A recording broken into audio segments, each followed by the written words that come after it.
साल था 1857। भारत में अंग्रेजी हुकूमत अपने चरम पर थी। हर क्षेत्र, चाहे वह आर्थिक हो, राजनीतिक हो या सामाजिक, भारतीयों को अंग्रेजों की नीतियों का शिकार होना पड़ रहा था।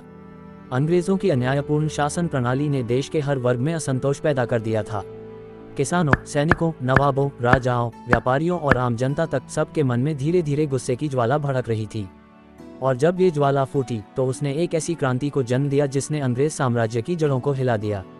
इसे ही हम आज 1857 की क्रांति या भारत का प्रथम स्वतंत्रता संग्राम कहते हैं। दोस्तों, अब हम देखेंगे क्रांति के प्रमुख कारण। पहला, राजनीतिक कारण। अंग्रेजों ने भारत में अपने राजनीतिक प्रभुत्व को बढ़ाने के लिए कई चालाक नीतियां अपनाई। गवर्नर जनरल डलहौजी की लैप्स की नीति, डॉक्ट्रिन ऑफ लैप्स के तहत जिन राज्यों के राजाओं का कोई दत्तक उत्तराधिकारी नहीं होता उन्हें सीधे अंग्रेजों में मिला लिया जाता। झांसी, सतारा, नागपुर और अवध जैसे कई राज्यों को इस नीति के तहत हड़प लिया गया। झांसी की रानी लक्ष्मीबाई और अवध के नवाब वाजिद अली शाह जैसे शासक इसमें सबसे बड़े शिकार बने। दूसरा, आर्थिक कारण। अंग्रेजों ने भारतीय किसानों पर अत्यधिक कर लगा रखे थे। किसान अपनी उपज का सही दाम नहीं पाते और जमीन पर भारी लगान देने को मजबूर थे। भारतीय उद्योग धंधे जैसे बुनाई और हथकरघा को नष्ट कर दिया गया था ताकि ब्रिटेन से आने वाले माल का बाजार भारत में फैल सके। व्यापारियों का धंधा चौपट हो गया।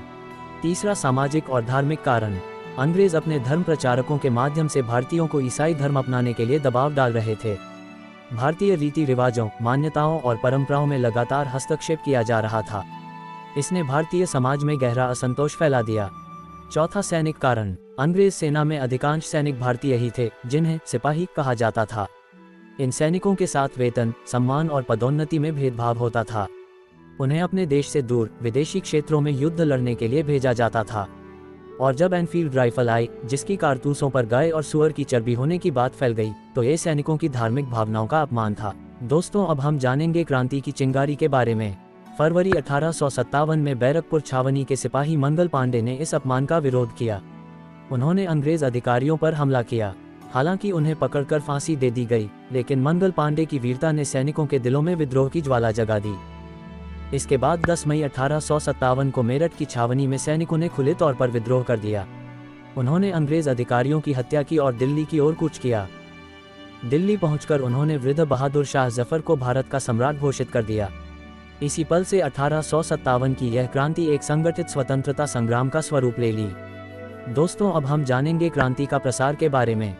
सबसे पहले दिल्ली क्रांति का केंद्र बनी। बहादुर शाह जफर भले ही वृद्ध और कमजोर थे, लेकिन वे प्रतीक के रूप में पूरे देश की एकता का चेहरा बन गए। दिल्ली से क्रांति की लहर पूरे उत्तर भारत में फैल गई। दूसरे नंबर पर कानपुर में नाना साहब पेशवा अंग्रेजों के खिलाफ खड़े हुए। उनके सहयोगी थे तात्या टोपे, जिन्होंने अपनी कुशल युद्ध नीति से अंग्रेजों को लंबे समय तक परेशान किया। तीसरे नंबर पर झांसी की रानी लक्ष्मीबाई ने अद्भुत पराक्रम दिखाया। घोड़े पर सवार होकर तलवार लहराते हुए उन्होंने अंग्रेजों से कई लड़ाइयां लड़ी। ग्वालियर की युद्धभूमि में उन्होंने वीरगति पाए, लेकिन उनकी वीरता की गाथा अमर हो गई। चौथे नंबर पर लखनऊ में बेगम हजरत महल ने मोर्चा संभाला। उन्होंने अंग्रेजों के खिलाफ अपने पुत्र बिरजिस कादिर को नवाब घोषित किया और संघर्ष किया। 5वें नंबर पर बिहार में कुंवर सिंह, जिनकी उम्र 80 साल थी, फिर भी सीना तानकर अंग्रेजों के खिलाफ लड़े। वे घायल होने पर भी लड़ते रहे और अंततः बलिदान हो गए। दोस्तों, अब हम जानेंगे अंग्रेजों की प्रतिक्रिया। शुरुआत में अंग्रेज सरकार घबरा गई। उन्हें लगा कि उनका साम्राज्य ढह जाएगा, लेकिन उन्होंने जल्द ही यूरोपीय सैनिकों को बुलाया, पंजाब और दक्षिण भारत की वफादार रियासतों से मदद ली और टेलीग्राफ व रेलवे जैसी आधुनिक तकनीक का उपयोग कर विद्रोहियों को एक एक कर दबाना शुरू किया। दिल्ली को फिर से अंग्रेजों ने घेर कर जीत लिया। बहादुर शाह जफर को पकड़कर रंगून, म्यांमार भेज दिया गया, जहां उनकी मृत्यु हुई। नाना साहब लापता हो गए। तात्या टोपे को धोखे से पकड़ा गया और फांसी दे दी गई। दोस्तों, अब हम जानेंगे क्रांति की असफलता के कारण के बारे में। पहला, एक मजबूत और एकीकृत नेतृत्व का अभाव। दूसरा, क्रांतिकारी क्षेत्रों के बीच समन्वय की कमी। तीसरा, आधुनिक हथियारों और साधनों की कमी। चौथा, कई भारतीय रियासतों ने अंग्रेजों का साथ दिया। पांचवा, अंग्रेजों की संगठित सैन्य शक्ति और आधुनिक संचार व्यवस्था। दोस्तों, अब हम जानेंगे क्रांति के परिणाम क्या हुए। ईस्ट इंडिया कंपनी का शासन समाप्त कर दिया गया। 1858 से भारत का शासन सीधे ब्रिटिश क्राउन के हाथ में चला गया।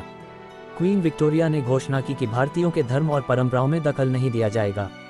भारतीय सेना का पुनर्गठन किया गया ताकि भविष्य में इस तरह का विद्रोह न हो सके। दोस्तों, अब हम जानेंगे 1857 की क्रांति का ऐतिहासिक महत्व क्या रहा।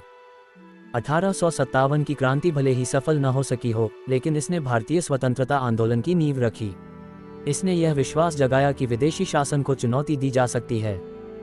रानी लक्ष्मीबाई, मंगल पांडे, तात्या टोपे, नाना साहब, कुंवर सिंह, बेगम हजरत महल और अनगिनत गुमनाम शहीदों की कुर्बानियों ने भारत की आज़ादी का सपना जिंदा रखा।